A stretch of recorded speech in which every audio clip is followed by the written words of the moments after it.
Hello and welcome everybody to another episode of Pot Strickland. I'm your host, Shwin and this is episode 487. I am joined, as always, by my co-host Stacy. That is at StacyPatton89 on Twitter. Stacy, how you doing?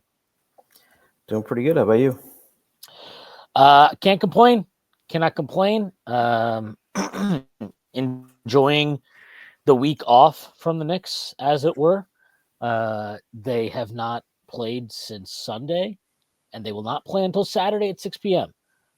They will be playing the Detroit Pistons, as we knew. I mean, we had found that out by even before game 82. So we'll talk about that. We'll talk about that matchup. Before we do that, I do have to make a few announcements. First, being that Strickland has a YouTube channel where you may watch this podcast. If you are not done so already, please hit like, subscribe to the channel, leave us a comment. That'd be a huge help to us. Strickland also has merchandise, which you can find on our website at www.strick.land. There's a link that'll take you to the merchandise store, and there's all kinds of cool stuff that you can find on there, like t-shirts, sweatshirts, hats, coffee mugs, water bottles, you name it, we've got it. Strickland also has a Patreon which you can subscribe to. There are a number of different tiers. There's a $6 tier that gives you access to Pot Strickland's podcast that I host every Friday with Prez. You also get access to Takes from Abby's Bozos, a podcast hosted by Andrew Steele, a.k.a. Doug, along with Zach Blatter. And you get access to the Strickland Discord where the conversation never stops. There are further tiers. There's a $9 tier that gets you access to Strickland Roll, my solo pod, rant, and everything more. You also get access to wonderful premium articles by Matthew Marino, one of the best in the business. And you get access to Strictly NFL, which you guessed it, is a podcast about the NFL that is hosted by Konstantin Metrikos and Desmond Novak. There are further tiers. There's a $15 tier, $30 tier, $50 tier, and a $100 tier.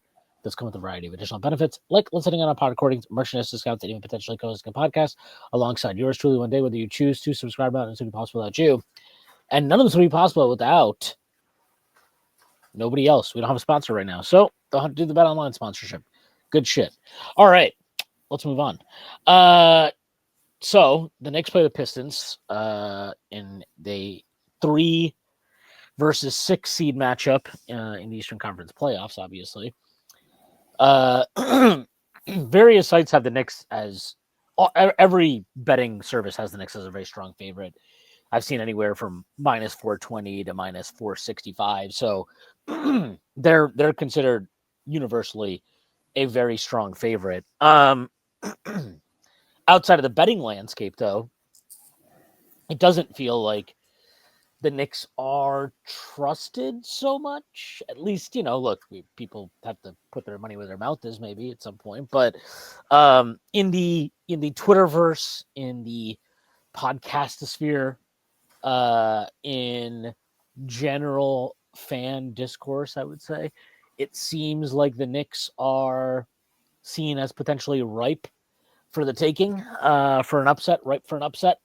And I will be honest, I don't think that is limited to non-Knicks fans, or it's not. I don't think you can chalk that up to trolling. I think they're legitimate takes that people have anyway, that the Knicks could be looking down the barrel at a embarrassing upset potentially against the Pistons. I think there's a lot to be said about how the Knicks have closed the season. They have not closed the season well, obviously. It's been very, very up and down, to be kind. And you could even argue that in a lot of ways it's been flat out disappointing. If you look at if you look at just the post All-Star segment of the season, and look, it's worth noting, obviously, the Knicks missed Jalen Brunson for an extended period of time in the post All-Star period. But in the post All-Star period of the season, the Knicks ranked, and this is just what it is, they were 22nd in offensive rating. They were 11th in defensive rating at 112.1. Their net rating was 18th, plus 0.3. They went 15-13 after the All-Star break. They painted the picture of an extremely middling team. And in contrast, the Pistons, over that time period, had a plus 4.9 net rating.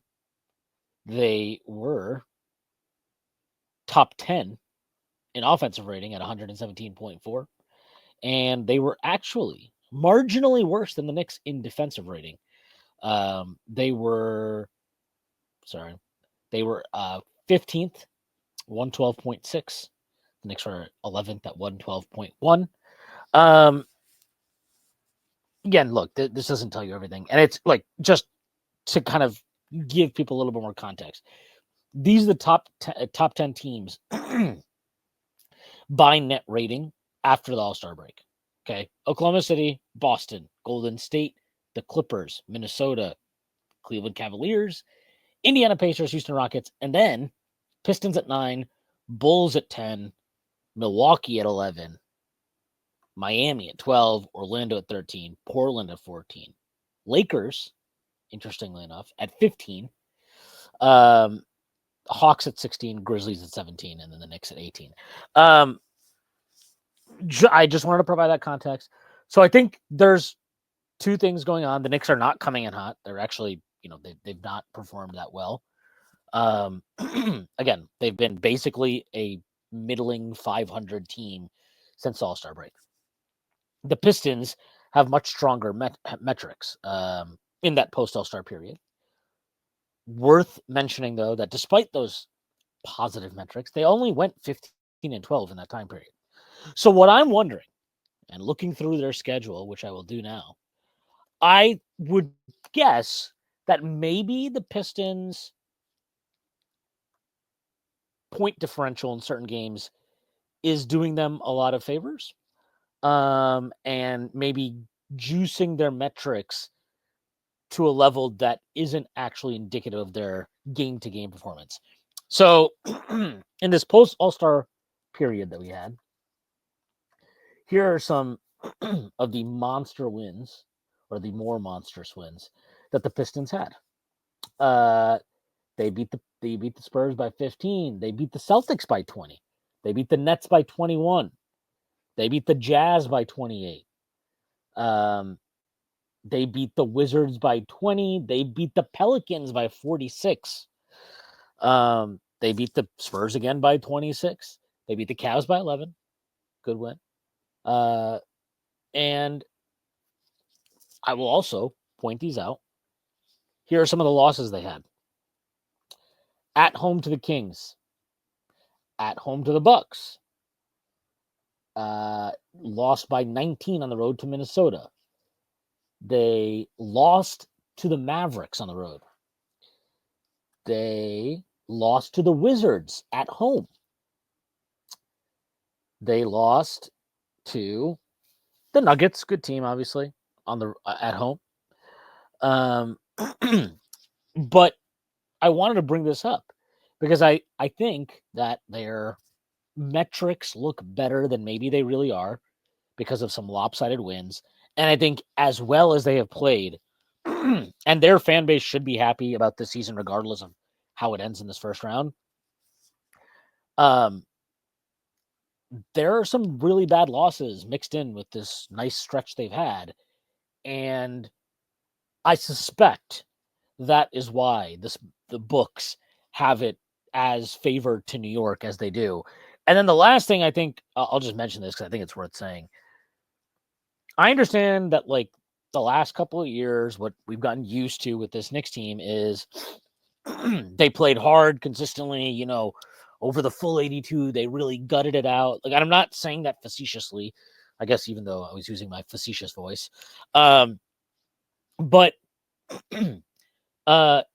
like, they had to gut it out because they weren't in position to, like, take their foot off the gas, right? Like, if you remember last year, the Knicks had to win the last game of the season to lock in the second seed, right?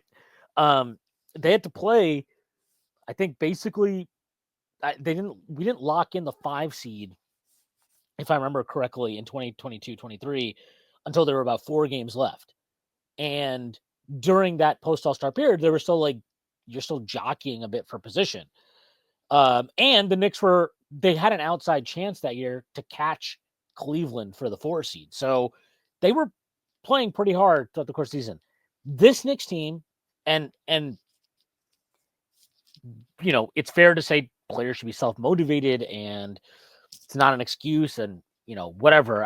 I'm not unsympathetic to that view, but I do think we have to recognize that these guys are human and part of this is we've been locked in as the 3 seed for like what, 2 months basically.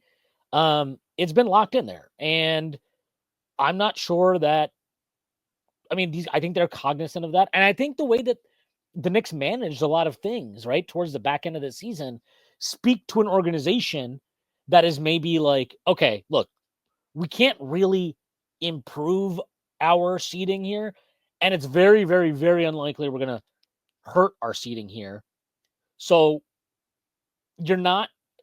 I don't think there was the same level of got to go out and win this game, got to go out and win this game, got to go out and win this game. That type of mentality that was there last season for sure down the stretch.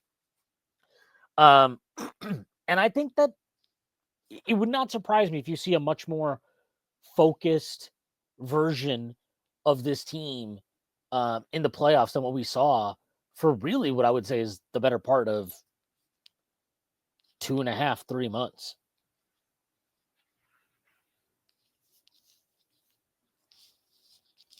You're muted. There's a few things I would say to that. I mean, the team you described in the Pistons, right?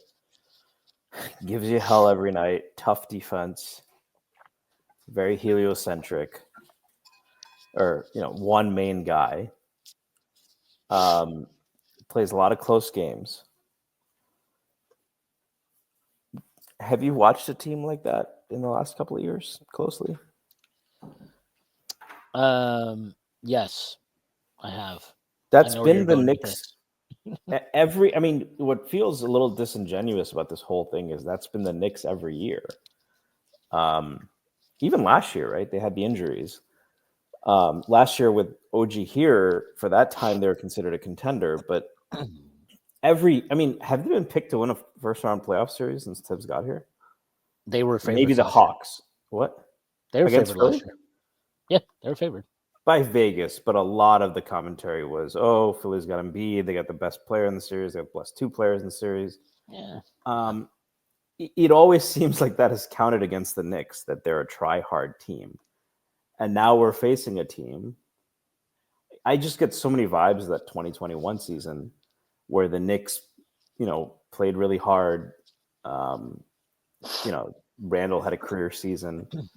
But they had very little other talent. They played hard on defense. They, were just a pain in the ass to play. We go to the playoffs and it's like, what else do you have?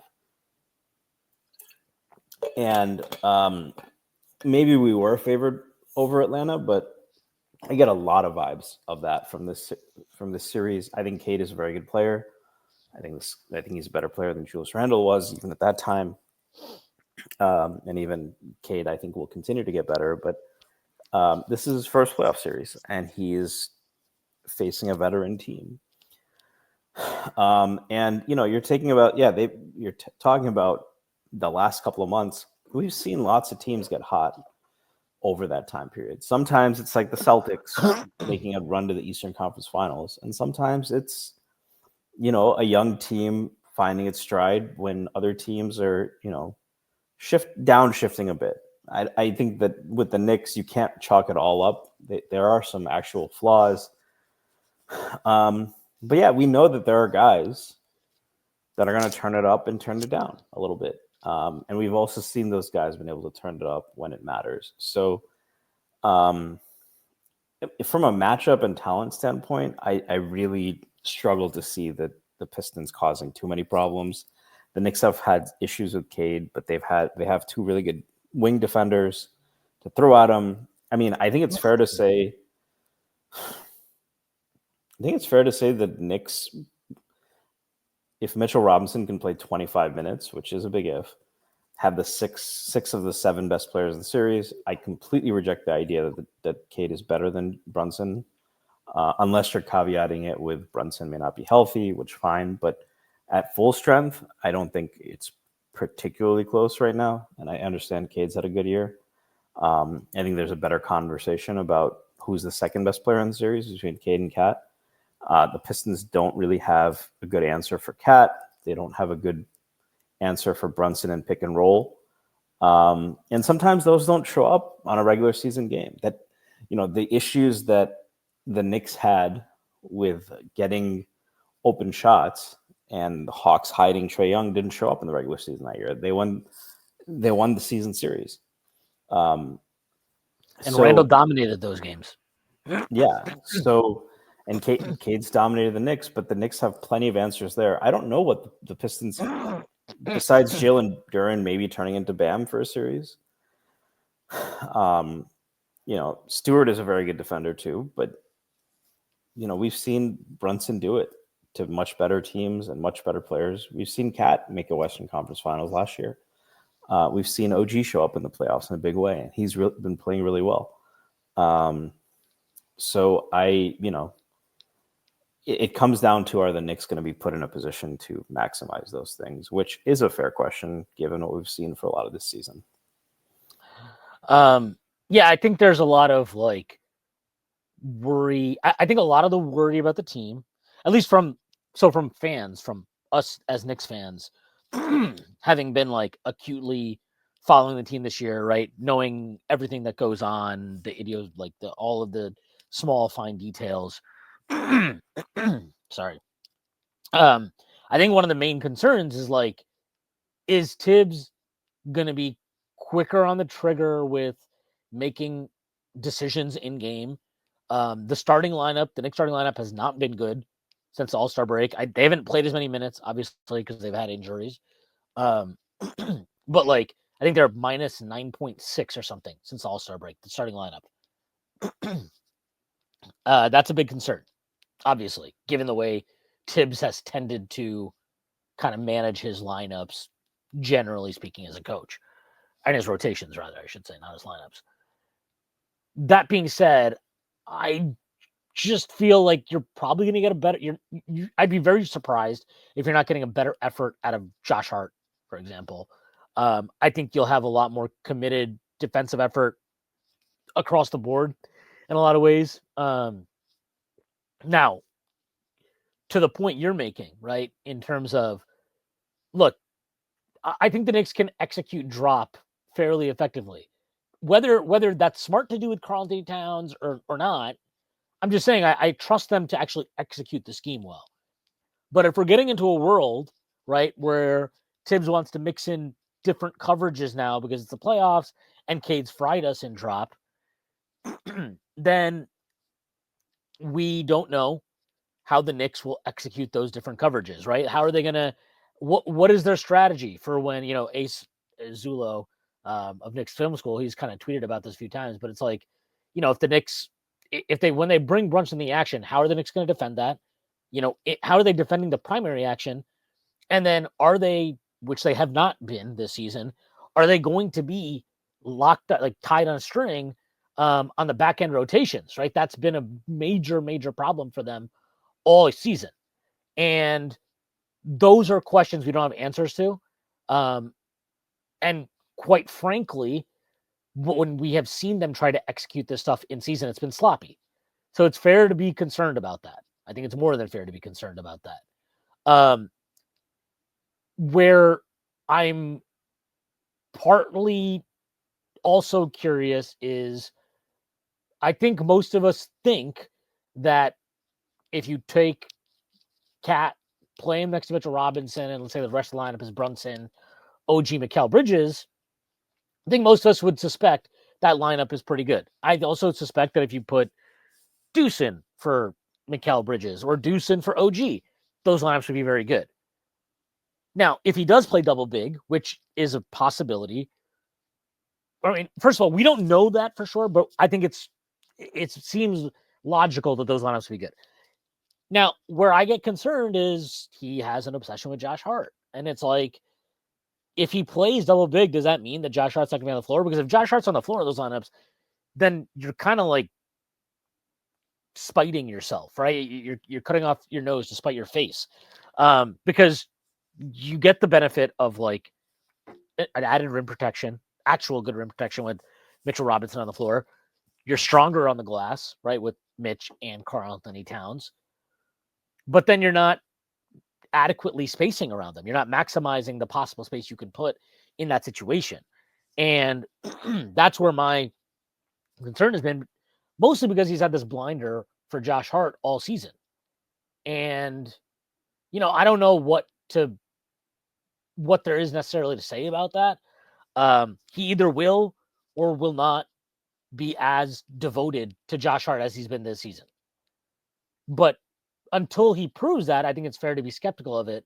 And for me, that's my main concern going into the series. Is this a series where Thibs will finally see the moments and instances where Josh Hart's presence on the floor is problematic and roll with other lineups, roll with other guys, trust other guys? I don't know. Right? Because the way I think of it is like, we can talk about more specific stuff, but just a very specific example, just that I was thinking about earlier today, is if they're let's say they have Stewart on the floor, or Dern on the floor for that matter, but let's say Stewart, for example, and Hart is on the floor and Cat's on the floor, right? Let's just say it's the starters and Stewart comes on. If they start guarding, right, they start defending Karl-Anthony Towns with a wing, which many teams have done, and then have their center, Stewart in this example, nominally defending Josh Hart, but he's really just kind of like playing free safety in the paint. Isaiah Stewart, by a lot of metrics, is one of the league's, by some metrics, the league's best rim protector this year. By virtually every defensive metric, he is an extremely good defensive player this season. So if they're basically just letting him play free safety because they're not going to defend Josh Hart, will Thibs have the, will he have the courage? Will he have the, and let's say that wing is Asar Thompson especially, will he have the kind of like balls to just sit Josh Hart for a few minutes until, maybe you switch it or whatever the case may be?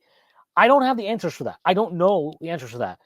But these unknowns with Thibs, how he's managed this team this year, his blind spot for Josh Hart, his obsession with playing the starting lineup that has not been very good, his reluctance to mix and match on the perimeter with with Deuce playing more potentially.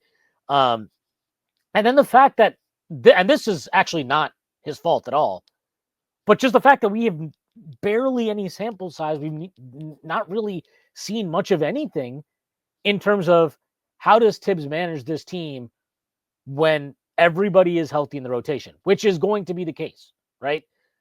We haven't seen that. I think the one game we saw it was the Celtics game, which they played really well in. Obviously, they came up short. There's some weird stuff going on because I still think Brunson was on a minutes limit at that time. And so is Mitchell Robinson, probably. I don't think Mitchell Robinson is on a minutes limit anymore. And I'll be shocked if Brunson's on a minutes limit at all at this point. But do you think Mitch's conditioning is there, though, fully? Like, he's not on a minutes limit, but if he's at minute 28, 29, or he plays 10 minutes in a row, you start to see it. Well, I wouldn't. He should never play 10 minutes in a row.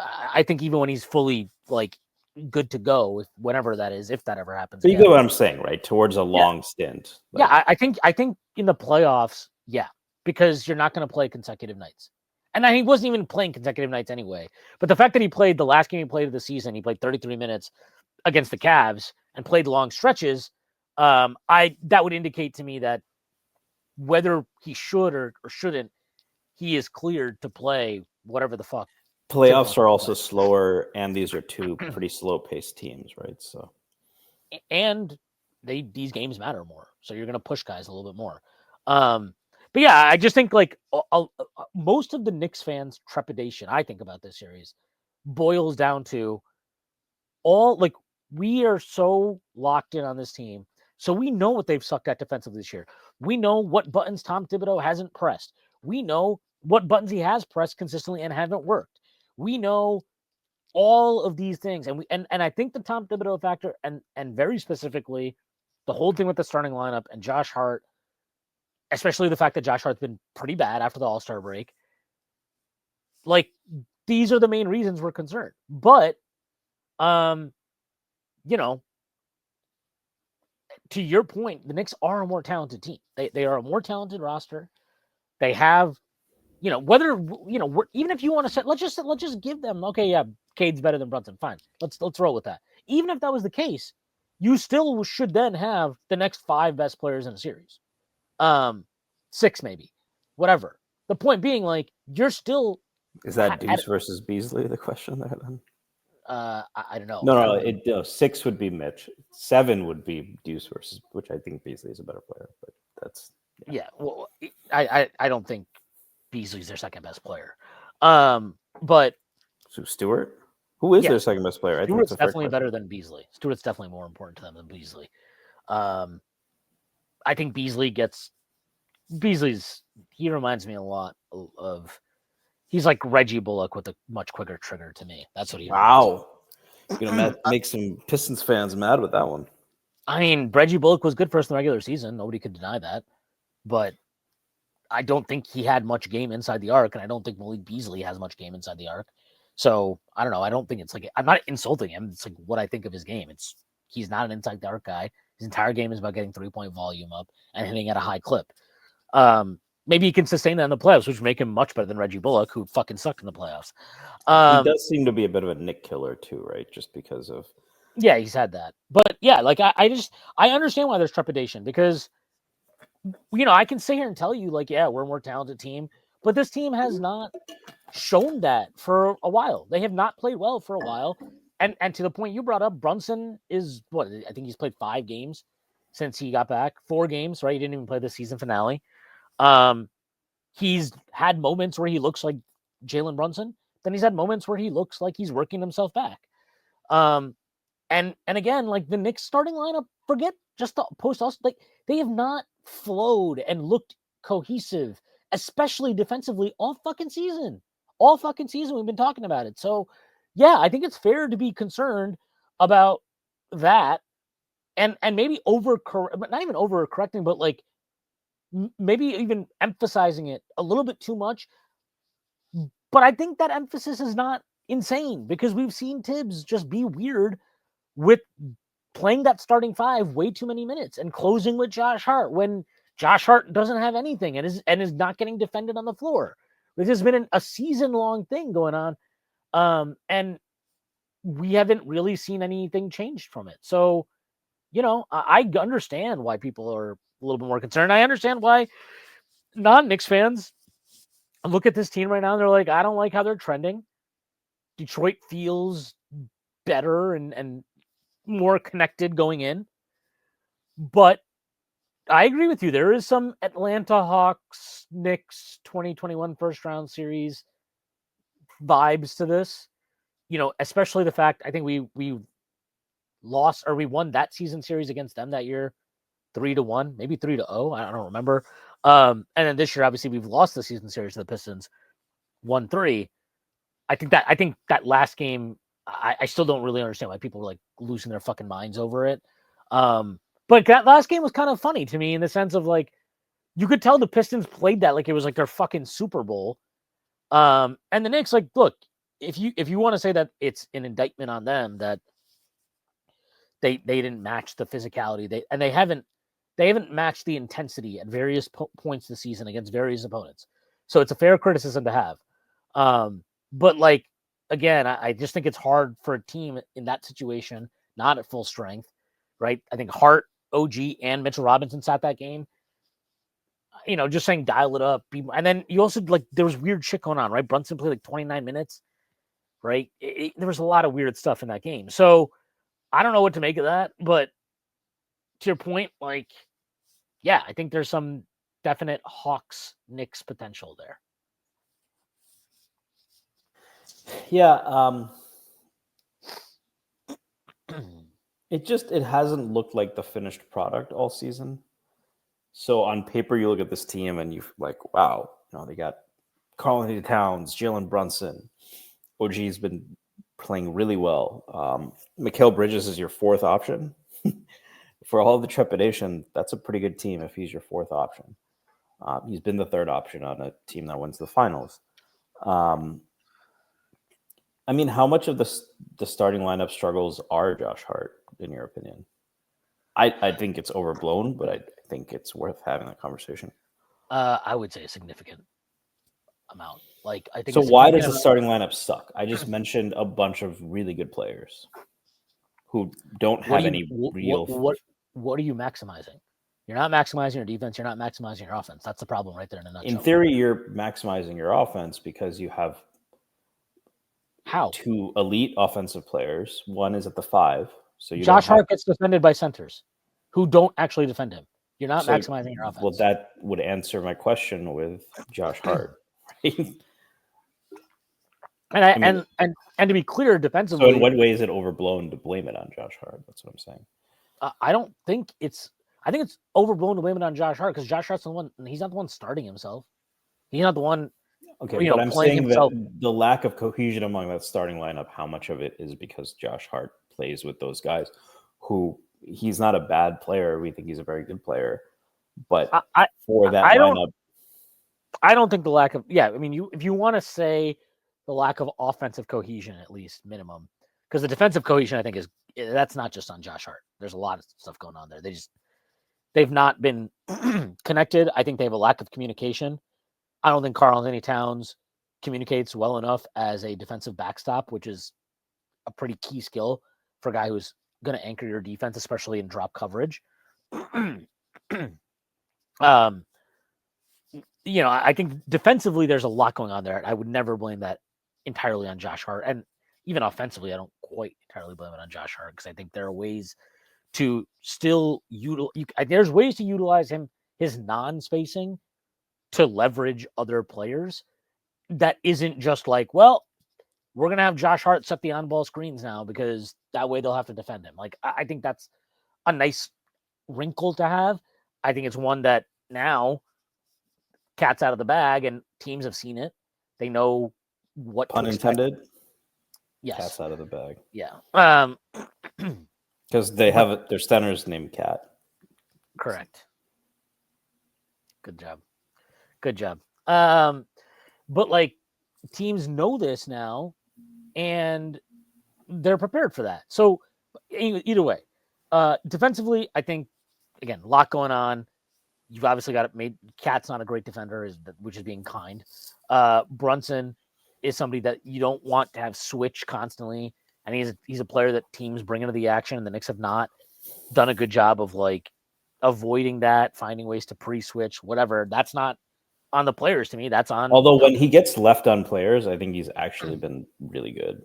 Yeah, I think he's fine. I would switch him end of shot clock situations pretty freely, but.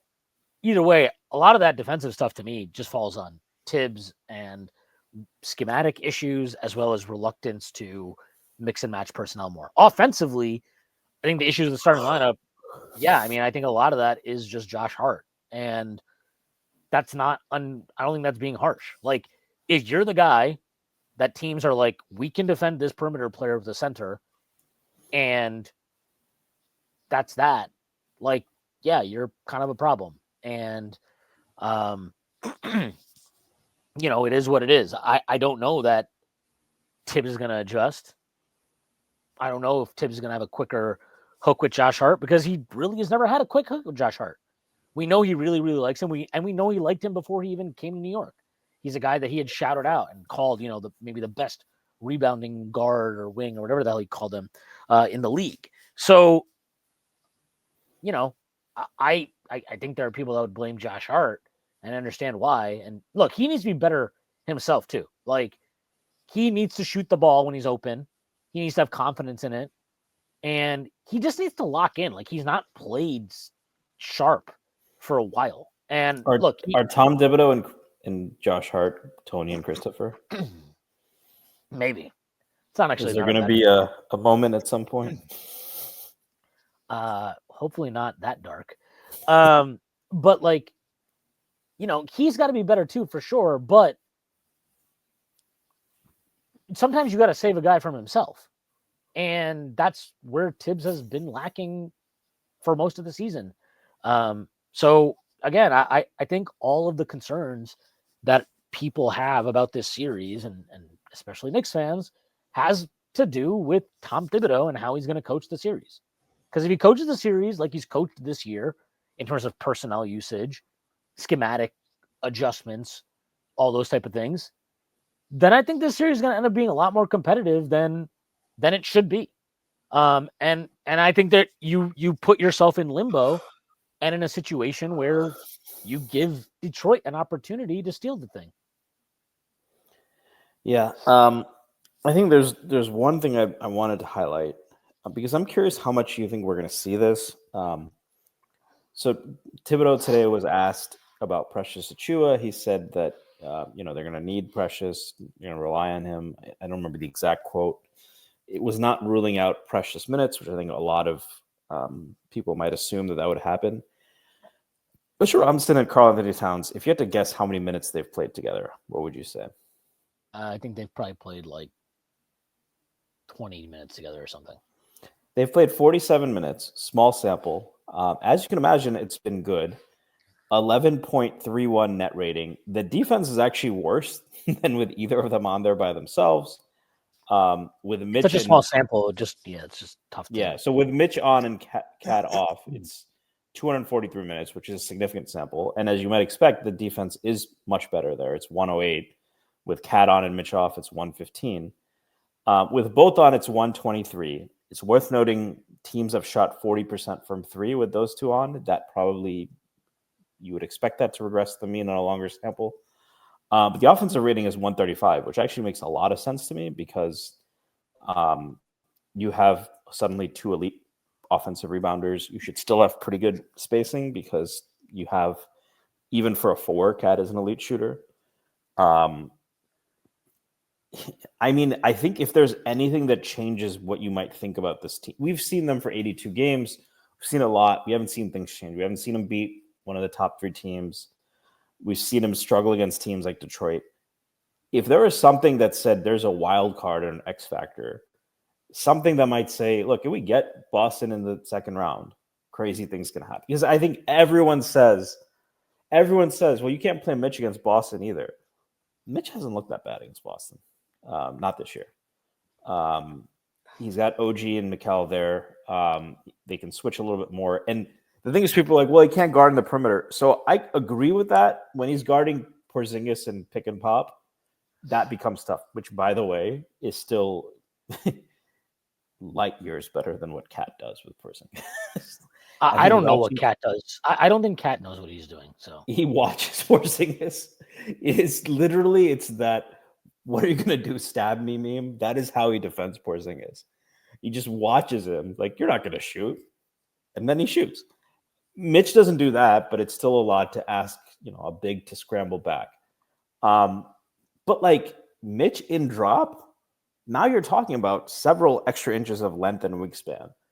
Even if he doesn't have the agility to stop a drive, that's the thing, right? Like, people watch Luka or Harden cook Gobert in some of these highlight plays with a step back or drive by him, and it's like, oh, these bigs get played off the floor.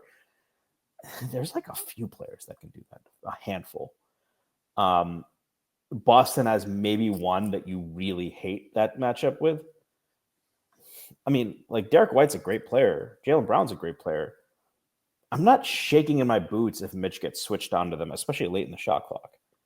I think that matters a lot. And I think it matters because Boston has taken advantage in other ways where Mitch would stop it. Boston has taken advantage of the Knicks at many times on their offensive glass, and they haven't had to worry about the defensive glass as much. Boston has been able to, it's really the glass, right, on offense. Mitch doesn't add much else, so I'm not going to pretend that he does. But that gives you the kind of look where you're like, okay, especially if the offense is still like it's 47 minutes. I get it. Teams will have better answers. The offense hasn't really taken a hit when you bring Mitch in. That's always the worry, right? Like, well, now you turn Cat into a stretch four. You have a non-spacer out there. But Mitch is so good as an offensive rebounder in that dunker spot. You've got other shooters there now, particularly if you don't play them with Hart.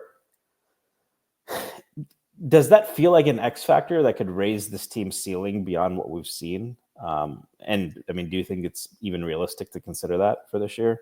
Or is it more like it's never going to happen with Mitch because he can't stay healthy, he can't get the conditioning, but it bodes well for a potential Walker Kessler type move?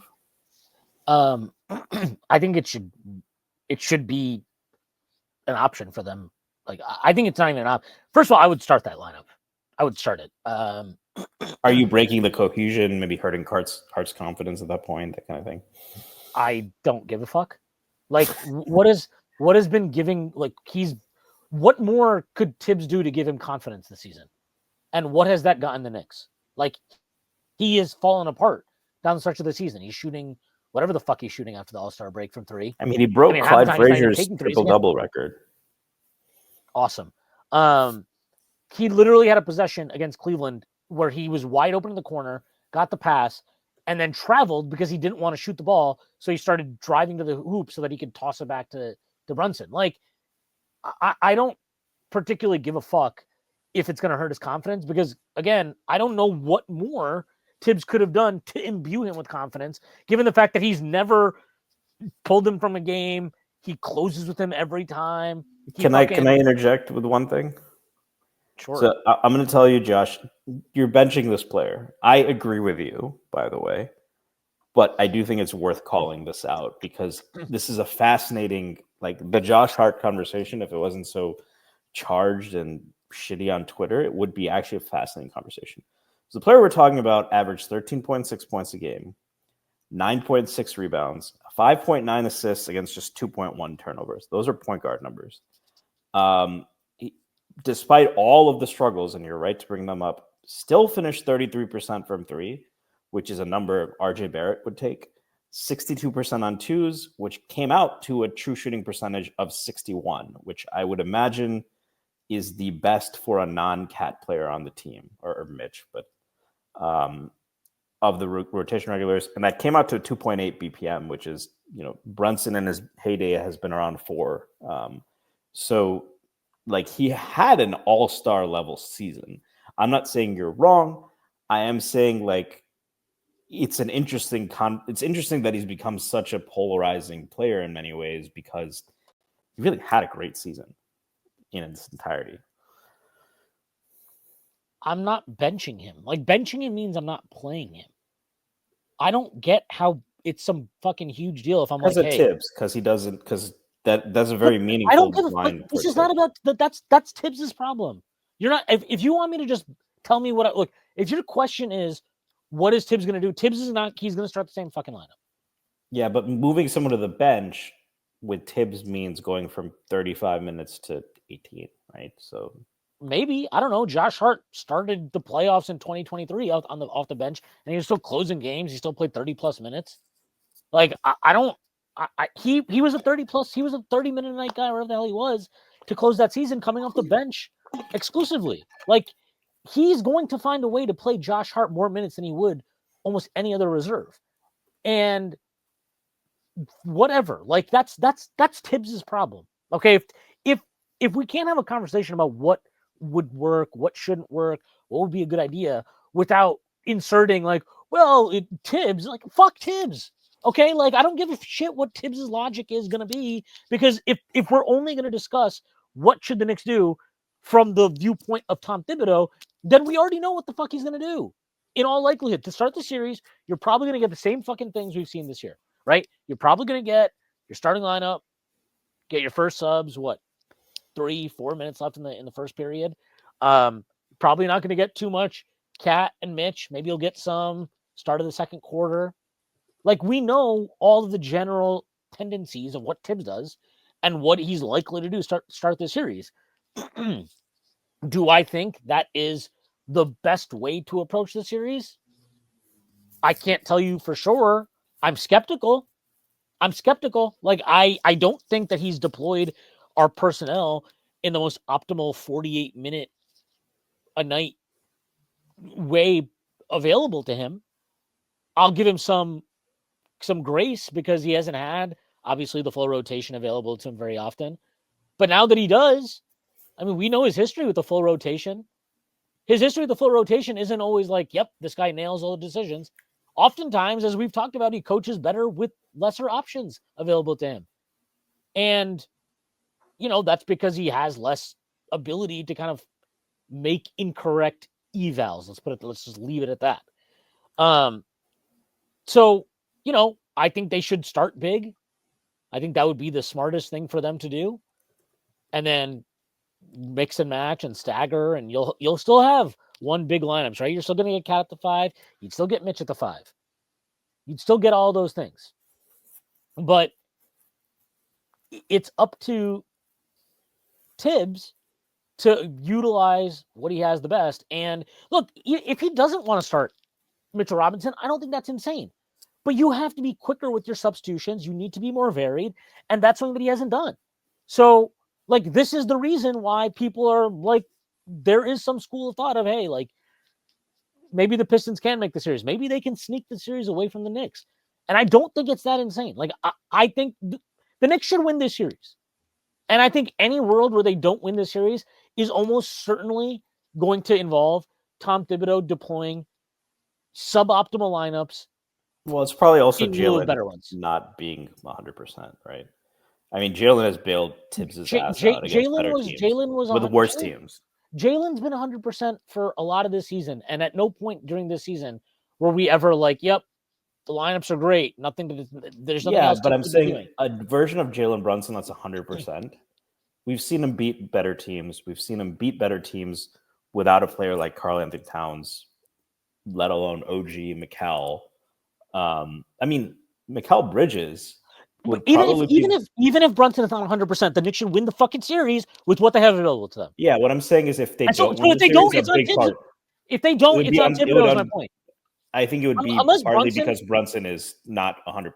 I think that's a legitimate question. No, I'm sorry, that's bullshit. That's fucking bullshit. So you're saying even if Brunson is hobbled, they should win this series? Yes. Okay. Has he looked like he's dying on the fucking floor when you watched him since he came back? Does it look like he's no, he's a little rusty, and they do rely on his shot making, and that hasn't quite. But that's a fucking Thibodeau issue. That is a Thibodeau issue. Like, you can't just be like, well, they rely on this shit. Yeah, they do rely on it too much, more than any other team. Like, fucking, what was the stat yesterday? He scored the second most clutch points in the league. I think he has one less than Anthony Edwards. Anthony Edwards has played like 41 clutch games. Brunson's played 25. That tells you what the over-reliance is on this player. And so, like, he's really good in those situations, too. Oh, is he the only fucking guy that's good in those situations in the NBA? He's the only good shot creator in endgame situations? I agree with your larger point. I don't have a problem with the Knicks giving him the ball. I have a problem where you give him the fucking rock and you're like, hey, make it happen. But at the same time, you don't maximize what the fuck is around him because you want to fuck Josh Hart. Like, what the fuck? What are we talking about here? Like, if Thibs cannot divorce himself from Josh Hart, but then also force feeds the ball to fucking Brunson, and that results in Brunson, because he's coming back from an injury, not delivering at the level we know he can deliver it on. How is that on anybody else but Tom Thibodeau? How is that on anybody else but Tom Thibodeau? I'm sorry. Like, there's no world where there's I'll say this. If Thibs coaches well, there's no fucking way the Knicks lose the series. Not a shot. I'd say if he coaches subpar, they should not lose the series. At least if you coach subpar, you can put it in, you can get weird swings, right? Because you can win a game, you can win 3 games by 20 and drop 4 games by 3 each or something. So you could be like in a series with these close games that everything comes out in their favor in the close games. We blow them out in the other 3, right? Like, we've seen series like that in the past before. So, like, again, like, if he coaches subpar, I think there's still not a very great opportunity, but a decent chance that they're able to eke out a series win. But, like, if he coaches well, even if he coaches okay, I would say that the chances of them winning are extremely minimal. And that is definitely... We're facing a coach that Thibodeau has outcoached with more evenly matched teams, I would say, in that series. And he gentleman swept Bickerstaff. So yeah, 100%. So, like, I just, to me, this is, if Thibs coaches well, the Knicks will not lose a series, even if Jalen Brunson is, still, kind of rusty. If he's still rusty, and if Mitchell Robinson still can't give you more than maybe 20 minutes a game, whatever the case may be. I think that that's what it boils down to for me. Like, if Thibs coaches well, the Knicks should win the series, and it shouldn't be a problem. It should be like a 5-game series max, I think, if he coaches well. If he and look, I guess to the point you're making, if he coaches well and they lose, it would be because everybody shoots like shit or like whatever. Like I just don't see any other way where if he coaches well and the Knicks lose, like I don't know what else it could possibly be. I think that's the only way it happens. So, yeah, I ain't. If the Knicks lose to Detroit, we've had this conversation. Put a percentage on it. If the Knicks lose to Detroit, what percentage chance is there that Tom Thibodeau is the head coach of the New York Knicks next season? I don't know. I would say less than 10%. Is that your preference or what you think the front office would do? I'd fire him. Like the series is over, we lose, I'd fire him the next day. I wouldn't even need to have a conversation with anybody about it. I'd have a conversation with Thibs about it. He'd be like, "Hey, thank you for everything. Yeah, thanks for everything. You did a great job, but we need to go in a different direction. Shake his hand, and move on." But like, I don't think he should. Even Leon Rose would be at the point where it's less than 10%. You can't lose to Detroit in the first round after you've won a first round series the last 2 years. You made moves to against better teams. Both of those teams, I would say, are better than this Detroit team. And absolutely. The Knicks are a better team than each of those iterations. Right. And if you then lose this series, then yeah, I think somebody's has to roll, probably more than one. I think you're probably looking at some roster changes then. Even though in my estimation, that would probably be a mistake. But nonetheless, like Thibs would certainly, I think he would have to be the prime kind of like culprit to point the finger at, because I mean he's but Leon Rose has been pretty loyal to Thibs, right? Yeah, but we also know he almost fired him. So, his job was not safe during the 2022-23 season. So it's not like, I mean, I have a hard time believing that Leon Rose is 22. You're talking about the Alec Burks season, right? No, at the start of 2022-23. The start, yeah. But you're saying after that, as a result of that season. Yeah, sorry. Yeah, so like, I don't know. Like, I think he'd fired Tom Thibodeau before being like loyal to him to the point that I'd put his own job in jeopardy. I don't know. I don't view it as like. And we said a lot of the same things about Julius Randle, right? And he was traded. So yeah. So I think if they lose the series, Tom Thibodeau is very, very, very likely to be out of a job in New York anyway, at least a coaching job. And yeah, I mean, that's how it should be as far as I'm concerned. And that's no disrespect to Detroit, who I think certainly pointed in the right direction. I think Cade's made really meaningful and important strides this year. I think he's definitely got a decent shot at making an All-NBA team this year. So given all that, I think Stewart's established himself as a good player. I think Duren's made really significant leaps. Still has a lot more to do, but he's made leaps. Obviously, Cade is still also only 23, by the way. So yeah, very bright future for sure.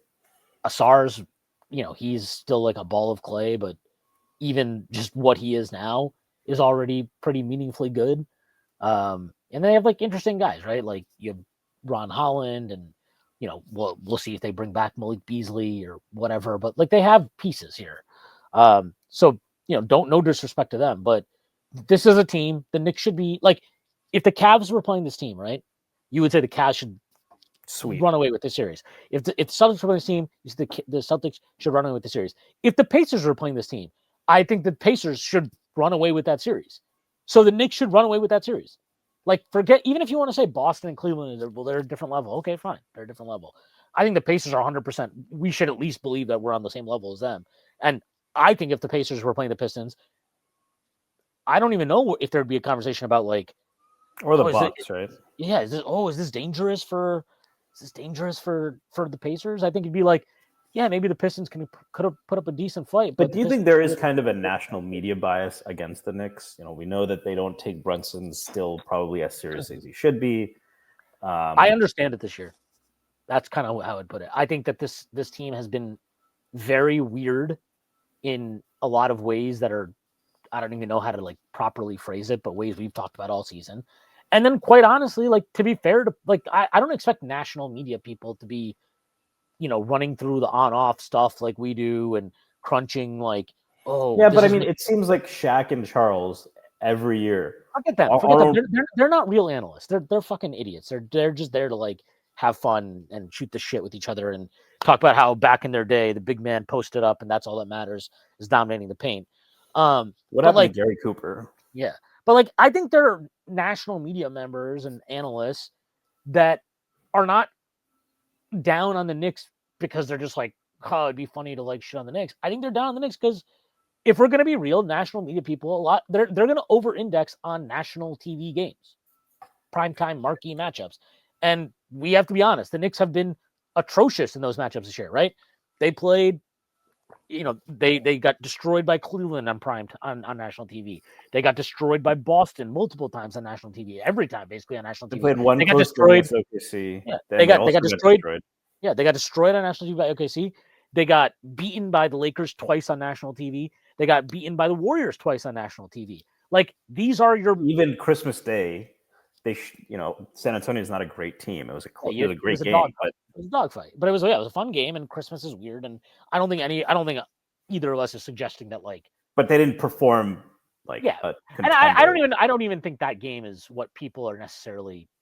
I don't think it was another nationally televised game. But it's those games against quality teams that you're like, what the fuck is going on here? And then obviously, towards the end of the season, right? You lose consecutively to Boston, Detroit, Cleveland. It doesn't feel great, and this is when people are really locking in to like kind of start looking at the playoffs. They're like, oh shit, the Knicks lost 3 in a row to these playoff teams. Like, what's up with them? What's wrong? This has been a trend all year. Like, I understand why people are down on this Knicks team. But to your point, like, quite honestly, even with Thibs coaching poorly, weirdly, whatever, I think the Knicks should win this series. And if he coaches even okay, I don't think it should be that competitive. It should be like the Hawks series, like we talked about earlier. Yeah, and I mean, there's just so many ways the Knicks can attack this team, especially with Mitch now, right? We can talk a little bit more about some of the matchups. Well, let me actually just get this out. I think you and I both agree Precious Achiuwa probably isn't going to see the floor. He shouldn't, unless there's obviously if there's Mitch gets in foul trouble, Cat's in foul trouble, then sure, then he has to play a little bit. But you think Mitch is pretty much good to go 30 minutes a night at this point? I mean, I think realistically 25, right? But even if he plays 25 and Cat plays 40, right, that should still preclude any Precious minutes, right? If he plays 25 and Cat plays 35, that should preclude any Precious minutes. Yeah, I mean, it's you're going to have to trust Josh Hart at the 4 a little bit, and Detroit does have some size, but maybe they counter that with some big lineups, but you should be able to win that.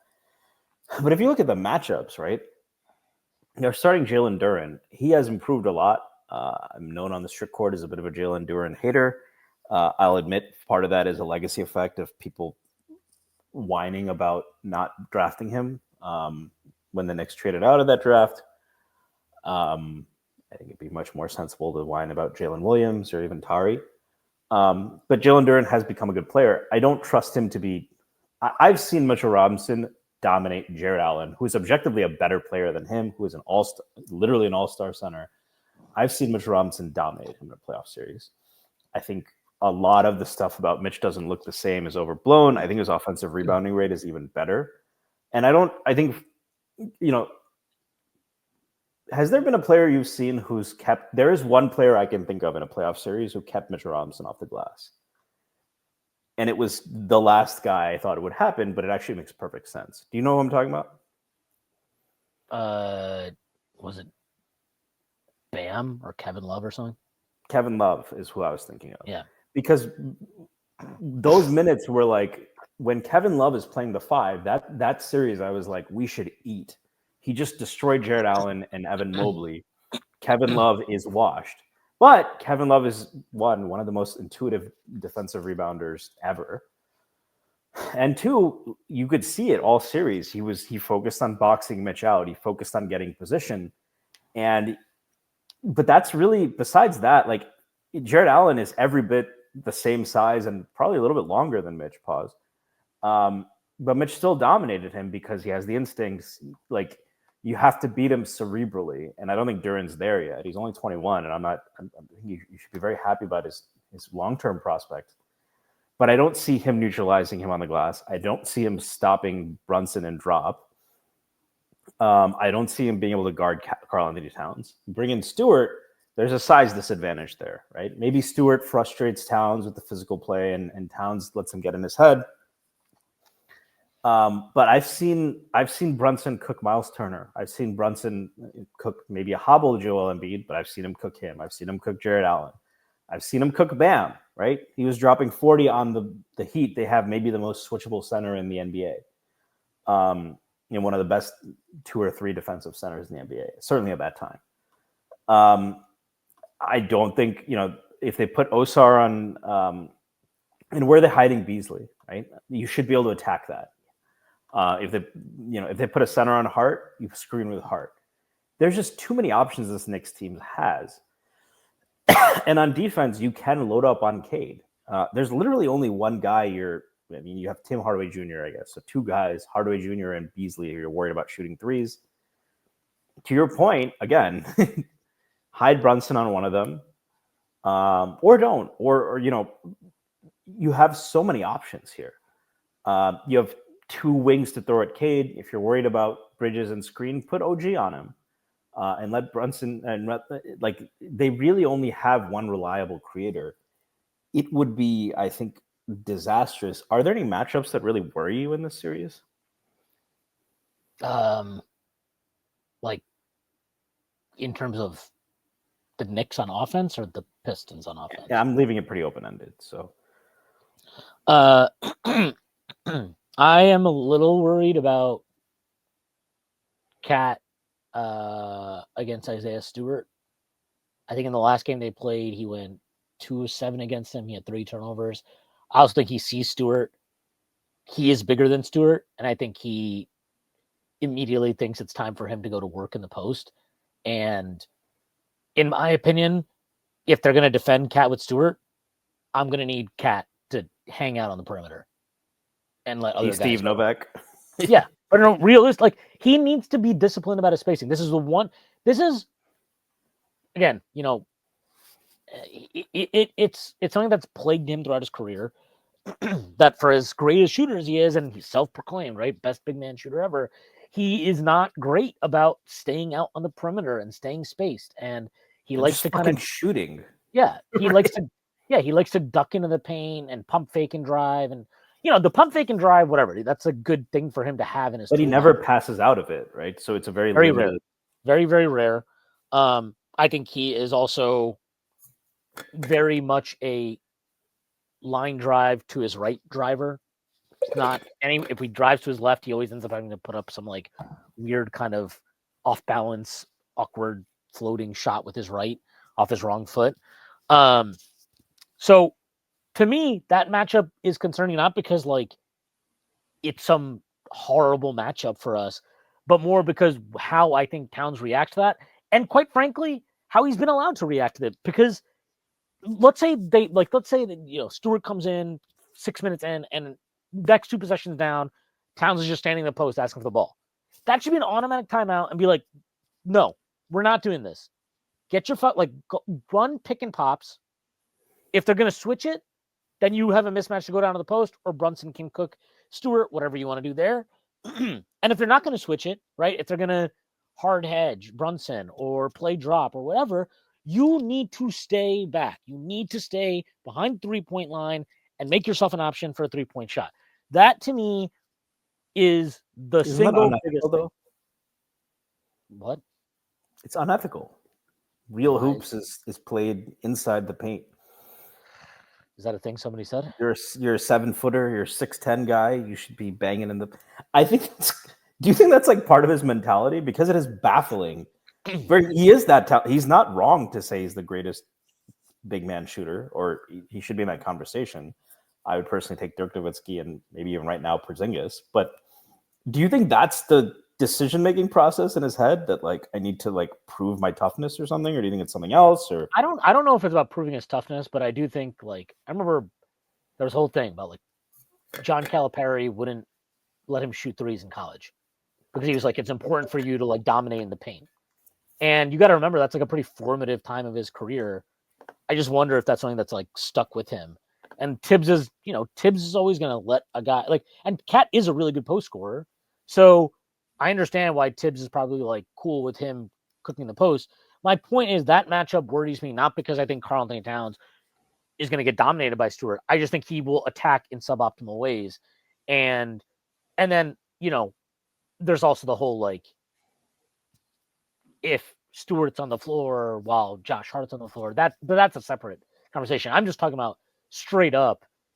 I worry about that only because I think Stewart is actually a really good post defender. And I think the way to attack him is not that. Like, the way to attack Stewart is not to attack him. It's to take him out of the play, right? Like, that's what you want to do. You want to take their best defender and make him a spectator. You don't want him participating in the game. Which is what every team does to Mitchell Robinson, right? Or even right. OG. So like that's my main concern going into the series. Other than that, I mean, the other stuff to me is just about Thibs rotations, how he wants to play, like, and then within the rotations, like understanding the moments where maybe in a tight game, Josh Hart doesn't need to be out there. Like, it's okay. It's okay for Josh Hart not to be out there maybe in a tight game. Can he make that determination? We'll see. And then after that, it's like defensive strategy, rotations, communication, execution, those type of things. But individual matchups, like I'm not that concerned about any of them. And I know Cade cooked us in the regular season. I'm not sure what to make of that. I mean, it's a 4-game sample. Cade's had some nice games against us in the past. Obviously, our roster has changed a lot in that time. I would start Mikal Bridges on Cade, and I would actually, if you're going to play double big, I would 100% play Deuce in those lineups over Hart and over Bridges if that's kind of the choice at the 2 guard, because I think his size issues that Cade can take advantage of are much less problematic if Mitchell Robinson is also on the floor protecting the rim. I'm not. Yeah, you're basically worried about him pulling up from mid range, which cool, buddy. Like, he wanted DeMar DeRozan us, we'll take that trade off. And quite frankly, aside from corner like threes, spot up corner threes, Deuce is a better 3-point shooter than Mikal Bridges. So, and he's at least a one that you don't need to have in the corner, right? He can be above the break because he's an able shooter from up there. It's a quicker trigger. Yeah, like I just think that his and he's better fighting over screens and getting back in front of the man than anybody else. And like, that doesn't matter. So that's an interesting trade-off, right? Because Cade is 6'8", so Bridges has the length, but would you rather a guy is there or would you rather a bigger guy can be there? I think when Mitchell Robinson's on the floor, I'd rather have a guy that's there. Because that to me is like, you're not just letting him glide into his spots, which is kind of like how it's been a lot of times against Mikal. Now, again, to Mikal's in his defense, he spent most of the season when defending Cade with Cat at the 5. Actually, all of the time, basically, with Cat or Precious or fucking Sims at the 5. So he hasn't had the luxury of like an actual defensive backstop there. I would be okay. Like, the moments where I'd be very okay having Deuce on Cade, though, is very specifically when Mitchell Robinson is playing. I don't think it's an issue at that point. So that's, just some specific stuff I'm thinking about. Yeah. I mean, the only thing I'd add is, like, if Cat has more than a foot of space at the 3-point line, their shot should be going up. Especially against this team where they're starting a 6'11" center and their backup is 6'8". You got more than a foot of space. I don't care how much time is on the shot clock. That motherfucker should be going up. I want that guy getting double-digit 3-point attempts per game. I did want to ask you, though, since this is a very new roster. I mean, to be quite clear, like with Cat in this series, this is a series he has to be like 8 3-pointers a game. Like, it needs to happen. This is a team that has been fried by pick and pop bigs. They've had difficulty defending them. Cat obviously has the capability of being a pick and pop big. And if they're going to try and start doing stuff, right, where it's like, okay, well, again, they can do this easier with Hart on the floor. But like, so if Hart's on the floor and they're like, all right, we're gonna put a wing on Cat and switch everything, then like, yeah, Cat, you know, you need to put Deuce back on the floor for Hart or McCall or whoever it is. Make sure that whoever's coming in for Hart can shoot the fucking ball. Shamit. Could be Shamit. And Cat still needs to be like a pick and pop threat. That should be the bread and butter of the series. Make them adjust to you. And then if they, if they're going to have to start switching or hard hedging and then pre-rotating hard to Cat, you've gotten them out of their what they want to do defensively, and that's an advantage to your team as well. So like, it is on. I think Cat is the key to kind of forcing Detroit out of their preferred shell, and then then you can go from there. But yeah, Cat staying disciplined and shooting threes at volume in this series to me is extremely, extremely important. With it being a new roster, I wanted to ask you. It's a new roster, so the Knicks set the high, right? They haven't. This is the highest they've had in the Thibs era, right? Last year they won 50. Yeah. The year before was 47. So they continue to trend up, even though to many people this felt like maybe plateauing or not exceeding on last year. But that's a natural. Once you hit 50, it's tough to really get much higher than that. I did want to talk about, looking back on this season, how you would grade some of the players. So I'm going to start with the Knicks bread and butter. What grade would you give Jalen Brunson for this season? B. This was, I think, his most efficient season in New York. He averaged 26 and 8. His best season as a playmaker, best season as a shooter. I actually think this was his best season as a defender, especially in some of those games against those big teams. So 26 and 7, 61 true shooting. Took a hit on an advanced. Last year I actually understated his BPM. Last year he really was at an MVP level, 5.8 BPM. This year that was down to 3.3, but a lot of that was he was in some shitty defensive lineups. I actually thought his defense was quite good.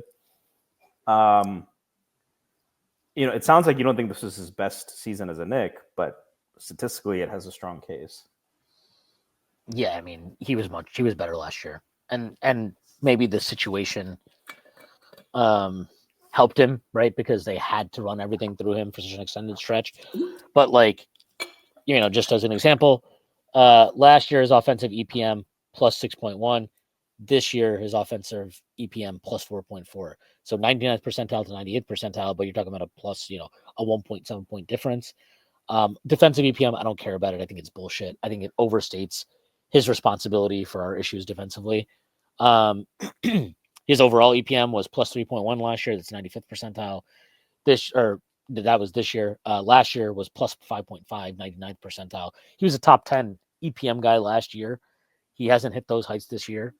I think his offense has been great individually. I don't think the team as a collective has flowed as well. And that's not purely down to him, but I think he has to bear some of the responsibility for that. I think he's had some really weird fucking games this year where he decides like he's just not going to shoot threes for whatever reason.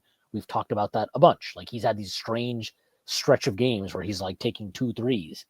And I think that's unacceptable for him. Like that's his response. He has a responsibility, especially on a team that lacks the type of off the dribble creation aside from him that this team does. He has a responsibility to get more volume up from 3. His volume has dropped off from 3. I think he has a responsibility to do a better job of being a leader, quite honestly. Like, I don't think he's been, I think this team it's not been as easy.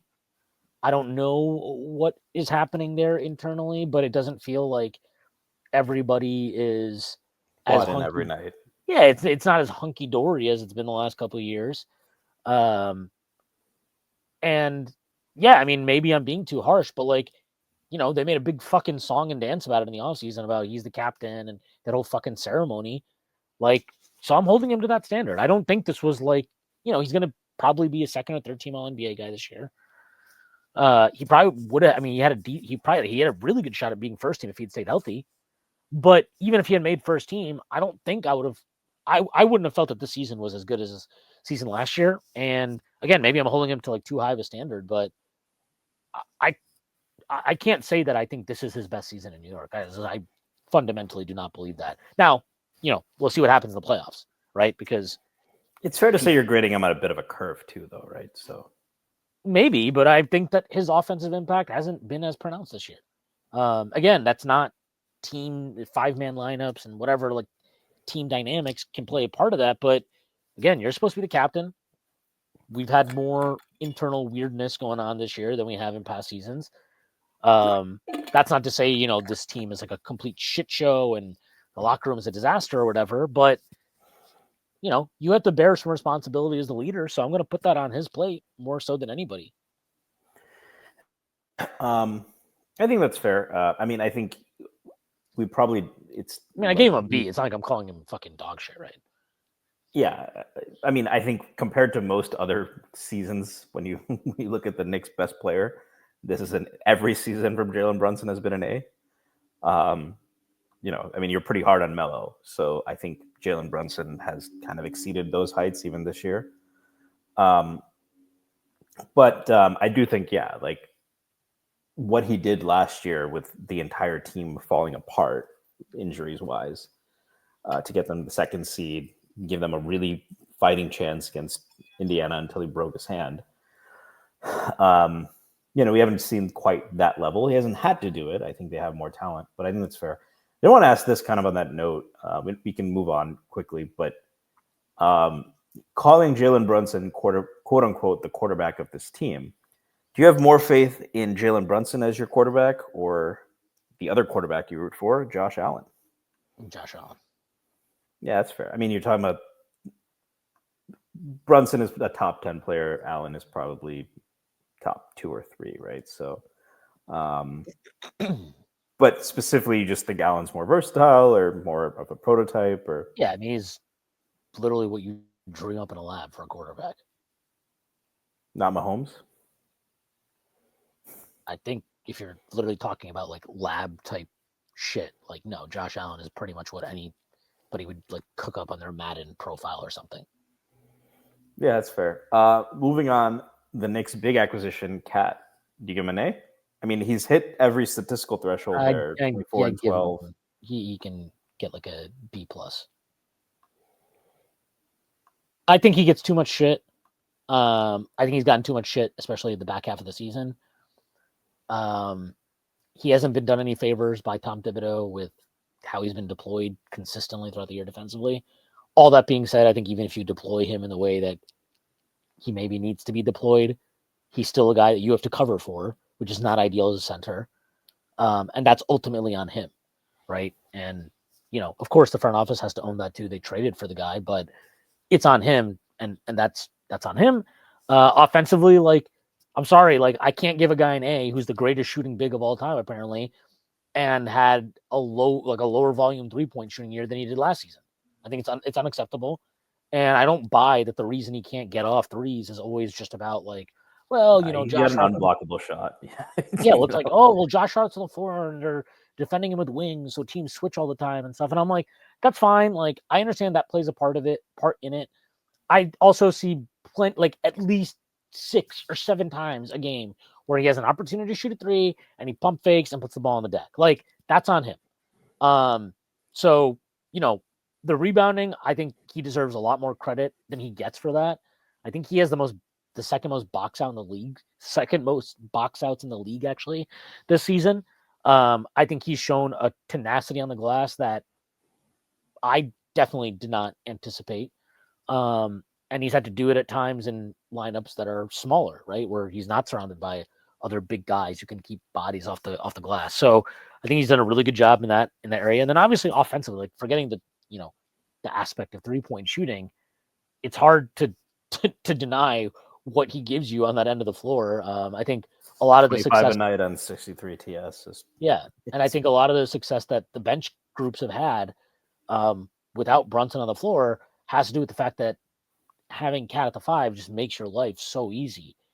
It opens up space and creates easier reads for everybody. So, Yeah, I'd say B plus. Like you have to hold stars to high standards, and you know, he's been really good. He's probably been. I mean, I think he'll make second or third team, probably second team All NBA. He's been healthy. He's in a really healthy season for his standards for sure. So kudos to him for that. But I think B plus, maybe A minus. If I want to be nice to him because it's his first year in New York. OG. A minus. Weird blip in the middle of the season, but the start and the finish have been great, and I think it's probably underrated how. Like, I think he's probably had a much better defensive season than it has felt like at times. And the reason why our defense is rather middling in terms of defensive rating is very much not about him or anything. Yeah, it's like I mean, maybe you think this analogy isn't perfect, but like a lockdown corner playing with a terrible pass rush, right? That's what it feels like when he's playing with Cat. It's not a perfect analogy, right? But he's being asked to do a lot. I think the offensive leap he took was very significant. We'll see how much it translates. I still get worried when I see him put the ball on the floor, but I think it's fair to say this was his best offensive season. A lot of it was more than just catch and shoot. Was efficient. I don't know. He ended up at 37% from three, but he actually saw a pretty big increase in his 3-point volume. On the Knicks last year, it was only about 4.5. This year is up to 6.2 attempts per game. Per 100, I think this is the highest since a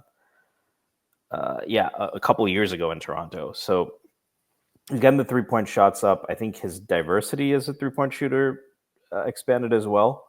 Less than half of his threes from the corner. He hit 38% from three in the corner. So proved himself above the break. I think he was kind of, on a season where, there wasn't so much going on with the team. And we should talk about this. This is the kind of guy that many times you think about the Knicks have to treat him with glass. He had 74 games he played this year. He has not played 74 games. He had not played 74 games or even more than 67 or 69 since he was a rookie in Toronto. And at that time, he was playing 20 minutes a game. The last few years, last year he played 50, year before that 67, year before that 48. So that's probably the biggest one at all. I think A minus is pretty fair. I think he has a case for A. There isn't a whole lot more you could have expected of him besides single-handedly saving the defense. I think this is the most interesting one because he's very polarizing, given the cost the Knicks paid to get him. End of the day, yeah. What's your grade for Mikal Bridges this year? I mean, I'm not going to grade him based on what the picks the Knicks gave up to get him. I think that's understandable. Yeah, that's not part of the equation. But he was expected to be a third option. He was expected probably to have more of a defensive impact, forgetting the cost, right? I think he's probably had like a C plus season. He's not been bad. He's been good. He's been a good NBA player. He's been a good wing. He's played a shit ton of minutes. He's played every game, obviously. We know that. You have to give him credit for that stuff. I think the fact that he's basically an insanely efficient scorer inside the arc. We can sit here and talk about doesn't attack the rim enough and whatever, but he's an insane efficient scorer from every level inside the arc. He just finished at 58.5 true shooting. So considering 58.5 true shooting. He is 3-point was low, 35% and low volume. So that's obviously just by range. He shot 78.5% at the rim, 51.3% 3 to 10 feet, 50.7, 10 to 16, 52% on long twos.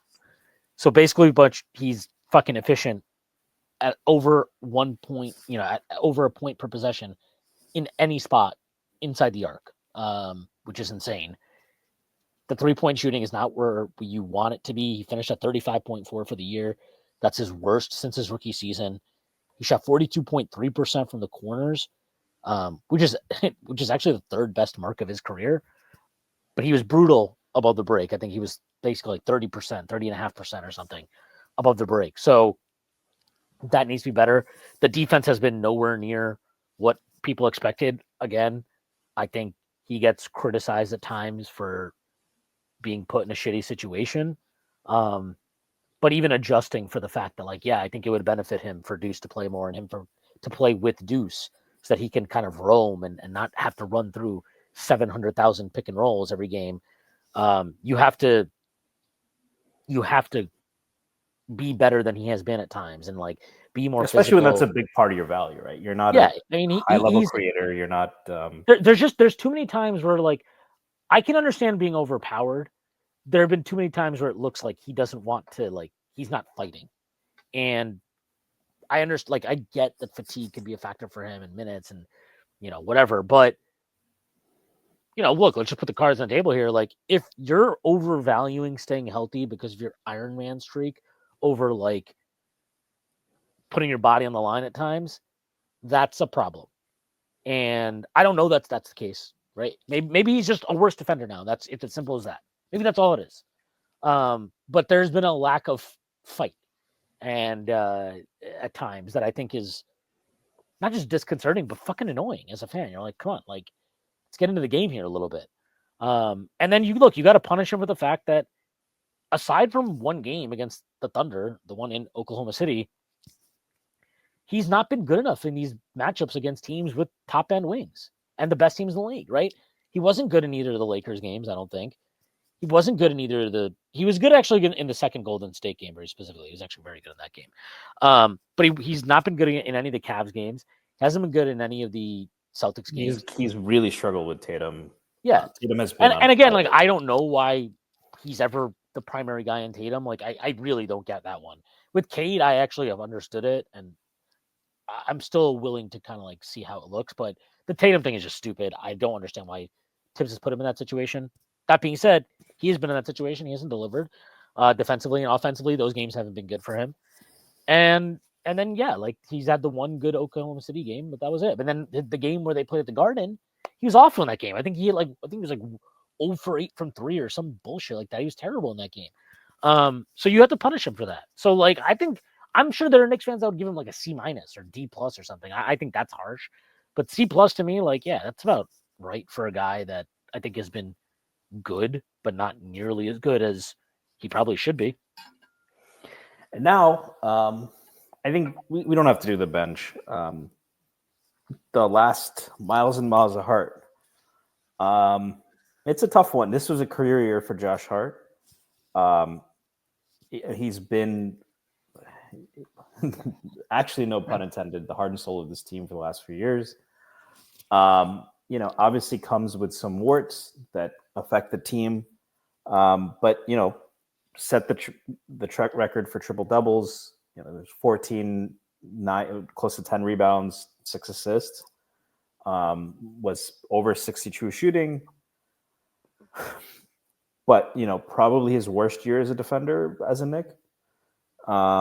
Very curious to what your overall, if you have to, it's never fair to boil a player down to like a grade. I understand that, but I am curious overall where you come out on Josh Hart this year.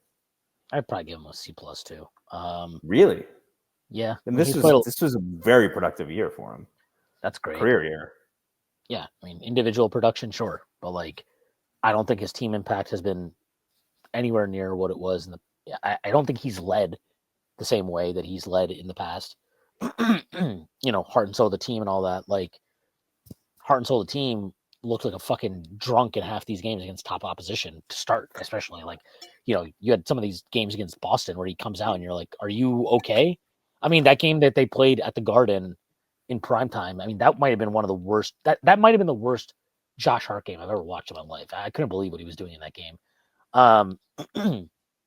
Yeah, I don't think that's harsh. Like, I'm sorry, I don't. Great individual production. His defense, in my opinion, was atrocious this season for the most part. He picked it up a little bit towards the end, but that doesn't mean a whole lot.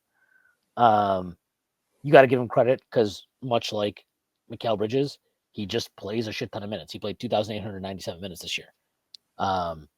He plays, what did he average? Like 37.6, 37.6 minutes, which is a career high, which needs to be said. I think part of the decline over the course of the years is probably just as simple as that. It's a lot of minutes. and much more than he's been used to in his career. The 3-point shooting is, I don't care so much about the percentage. The percentage isn't what bothers me. But when you start passing up threes to like, It's a multiplier effect on the rest of the yeah, offense. it's just, yeah, it's not acceptable. It's selfish, actually, is what it is. It's selfish not take some of the shots that he's passed up on.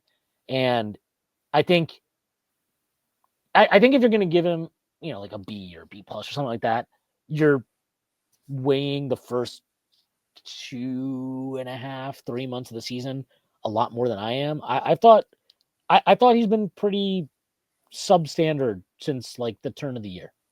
That's when I would say he and the team have kind Do of you think fallen he off. was affected by the death of democracy? Maybe. That's why Mitch is the only one who's been playing above his head. Maybe there's something there. The team is just Shamit. I don't know. Is Shamit MAGA? Yeah, maybe. But yeah, I don't think that's like that harsh on him, really. Like he's been disappointing for the majority of the season to me. Or not at the level that we should expect of a starting wing, right? You're supposed to be a starting wing. And whether he actually should or shouldn't, that's the role he's in. And I don't think he's sustained I don't think he's sustained the level necessary for a full season. And yeah, I mean, the defense to me has just been really, really bad. The defense has been yeah. For a guy, I mean, you have to do better than that. I would probably give him a B, but it is more complicated than I think the counting stats. I think he does add an element of playmaking that the Knicks probably shouldn't need, but he stepped up when, frankly, Bridges hasn't been everything you want from a third option. They lacked good passers. They lack good passers on this team. So I think that is pretty important. They lack guys who push the pace, right? Deuce tries, but he's he's a tunnel vision type guard.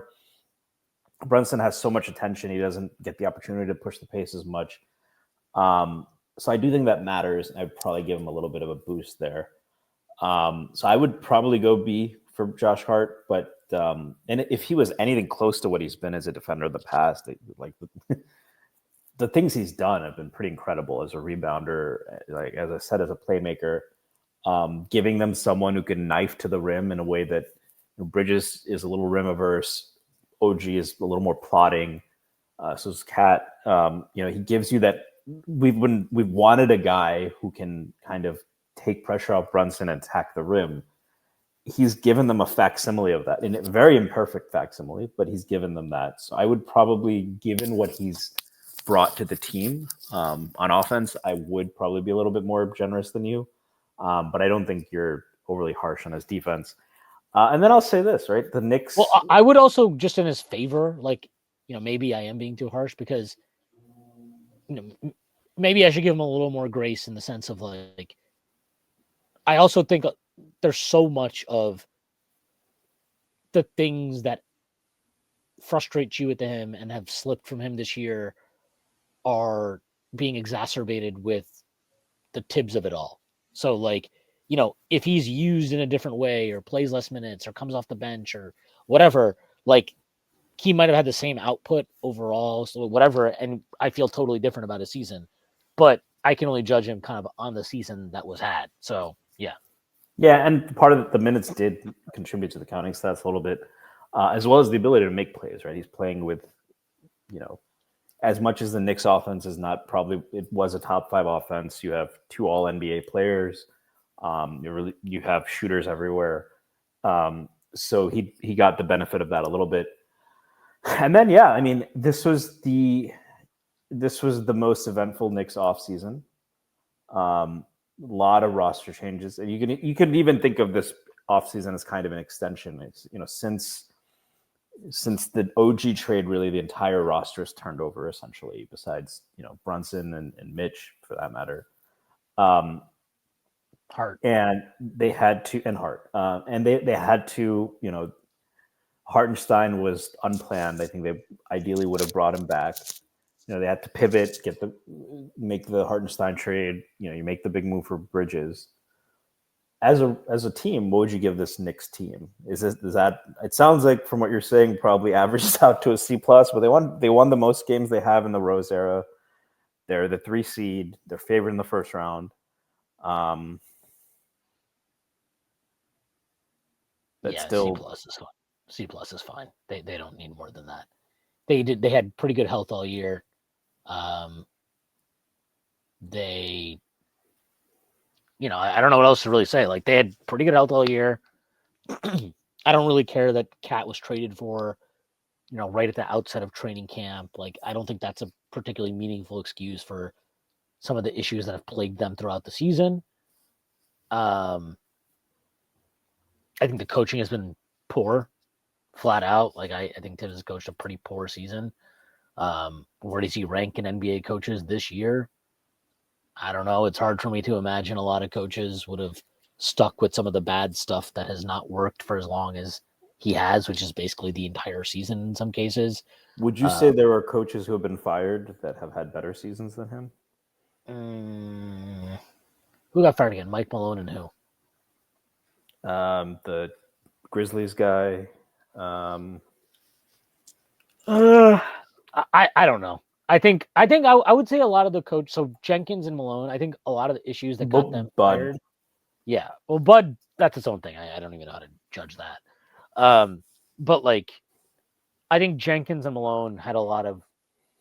I think they got fired for a lot of issues that seem similar to the issues we're having with Thibs, or that Thibs has had this year, I should say. But the beauty of all this is the playoffs are here, and this is really all that matters. Like, whatever happened over 82 games, you got here in one piece. Your team is healthy because you got the 3 seed. You got a week off. Hopefully that helps recharge the batteries for guys like Josh Hart, who deserves it, quite honestly, for, however I feel about his season. The guy played a shit ton of minutes, and he obviously was dealing with patellar tendinopathy, if I remember correctly. So he's been dealing with that all year. Hopefully him and Mikal Bridges, that can really kind of get them recharged and operating at peak level going into the playoffs. And then Brunson can maybe knock off the rust in this week of practice. Whatever the case may be, everything's in front of them. Everything that actually matters for their season is in front of them. Because if they'd gotten the 2 seed and they won the division and, they win their first round series, but then they play Boston and get smoked, it's not like we would be sitting here and feel much differently than in this scenario where we have the 3 seed. Let's say we win the first round series and play Boston and get smoked.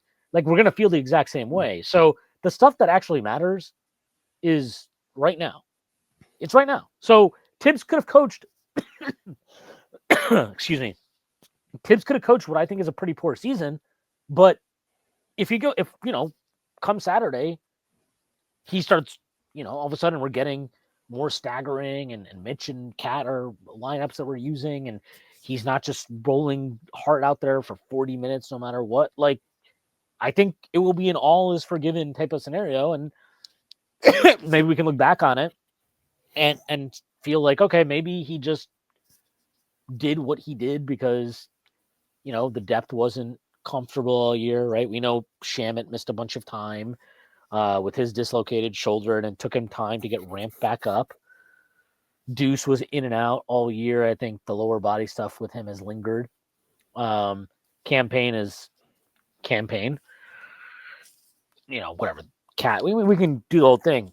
Maybe all those things resulted in him having an uninspiring regular season, but he pushes the right buttons and guys start delivering at the level that, maybe they were earlier in the season, like Josh Hart, or that you were hoping for when they were acquired, like Mikal Bridges. We'll feel very differently about all of this in a month. Tabula rasa, right? What? Come on, you know what tabula rasa means? No. That's blank slate. Oh. So it's blank slate.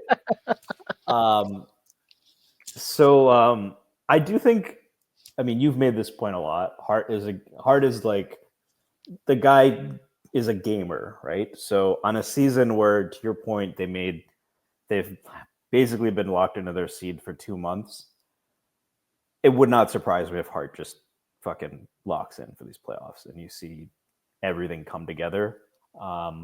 Maybe not the 3-point shooting, but I would expect him to be a lot more locked in on defense. Well, I mean, I think it's Hart is, for better or worse. Look, I don't know how to phrase this exactly because it's not, he's not the most important player and he doesn't raise the floor or push the ceiling higher than a Brunson or a Cat or whatever. But those guys are more stable and known quantities.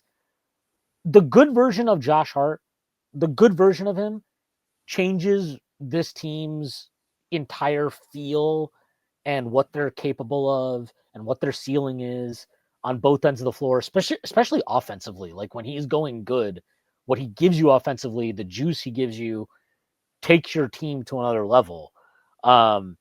So, if you get good Josh Hart in this series and in the playoffs, like that guy changes things in a way that I don't know anybody else quite does. He doesn't, like, there's something about what he's capable of that adds juice in a way that's so different from a guy like OG Anunoby, who I think, I mean, I don't think this isn't controversial to say, is a better player than Josh Hart and is viewed as such. But there is something to the good version of Josh where what he gives you offensively is really meaningful and it allows you to leverage other players in ways that I don't know anybody else on the team quite has that type of skill set that he has. Yeah, he's an amplifier for sure. So yeah, I mean, this is, I'm not going to say it's not a big series for Josh. Honestly, this is a big series for two guys on this team. Because Josh, in a lot of ways, if he struggles, it's just kind of like, just the type of player he is, right? So no, it's not really like a huge deal, but it's a big series for Tom Thibodeau. It's a big series for Mikal Bridges. I think those two guys have not Pacome Dadier. Not Pacome Dadier, but I think it's big for those two guys in a way that is different to everybody else in this roster. Maybe you can throw Cat in there too, but I think those two kind of have the most to prove going into this first round series. Yeah, especially with Bridges coming up on an extension. If disaster struck, I would imagine those two are the first guys that are really being looked at as pieces to move out. Yeah, and rightfully so.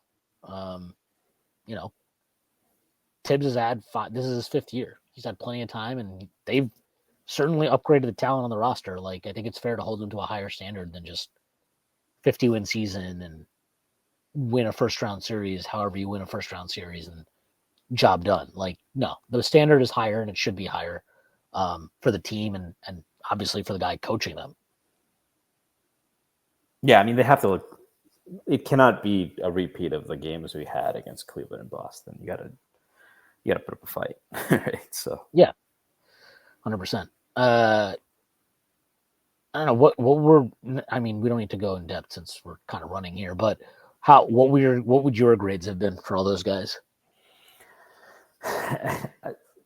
I grade less on a curve than you, so I don't think there's ever been anything I've seen from Jalen Brunson where I wouldn't give him an A.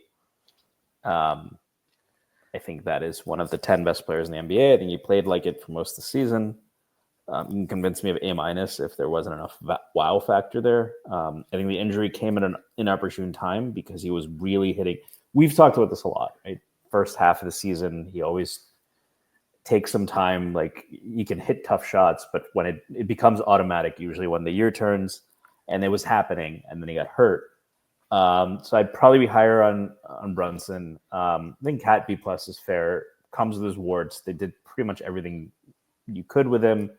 If he got to play with a big more, I think it would have a true big more. He would even Porty, to be honest. I think that would have helped. I think you gave OG an A-. I would go there. An A would have probably have required him to truly be. I mean, but he's going to make an all-defensive team. But A- is fair. Yeah, I'd mostly agree, except that I think you were a little bit harsh on Brunson, and I think what Hart, like, I do think like the playmaking on a team that has lacked spacing with losing Dante, and playmaking losing Randall, to be frank. I think that those are the two where I'd probably be a little bit higher on you, higher than you.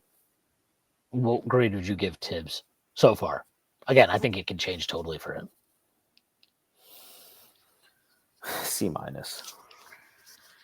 Yeah, he got 50 wins. I can't hate, but C minus seems about right for him. I think it's been a very thoroughly uninspiring, mediocre performance from him this year, and there's stuff with how various players have been used or not used that I think is really problematic, and then just the lack of experimentation schematically, personnel wise, is an issue, and it's he's also done like weird stuff even with like Shamit, like I don't know, Shamit played 6 minutes against Detroit the other night, and you were like, okay, like I don't really know what he did to only play 6 minutes. Feels like he probably deserved more than that, but he's done weird stuff like that all year, so I don't quite understand. I mean, it's also does his usage of the rookies bother you? I know it's never been a huge sticking point for you. It's not really for me, but I think there were opportunities to play guys like Dadier, Kolek, Huckporty especially more, right? Yeah, even I think getting them ready. Huckporty more than anybody else. I think that was pretty annoying to me. The Kolek thing, I think you can be annoyed and have wanted him to give him more of an opportunity than he gave him, but I'm also not sure that it mattered that much. I think the Huckporty thing mattered more. Yeah, I think again, you could have just, the Huckporty thing is annoying. It is what it is, but it's neither here nor there. It's over. Yeah, we'll see what happens in the playoffs. There's really nothing else to be said at this point. Cool. All right. I think that's a decent place to end this. Stacy, let the people know where they can find you and plug anything that you like to plug. Find me at Stacy Patton 89. I'll plug all the great work at the Strickland. Matt Miranda just dropped an interesting piece, playoff office hours, just some of his musings on the NBA. As always, Matt is a terrific writer, so definitely check that out for a little bit of a break before we dive in. And yeah, I guess let's go. Yeah. All right. Yeah, I have nothing to plug personally, so I'll just plug all the work at Strickland. Matt's piece was very good. He's had a couple really good pieces actually the last 2 days, so check out both of those. Check out all the work we're doing. Check out the site. Subscribe to the Discord if you have not already subscribed. All right, that is our show for today. I hope everybody has a great week. This will be dropping Thursday morning. Me and Prez are recording a pod where we'll be previewing the Knicks series in greater detail, and we'll probably take a look at the other series in the league as well.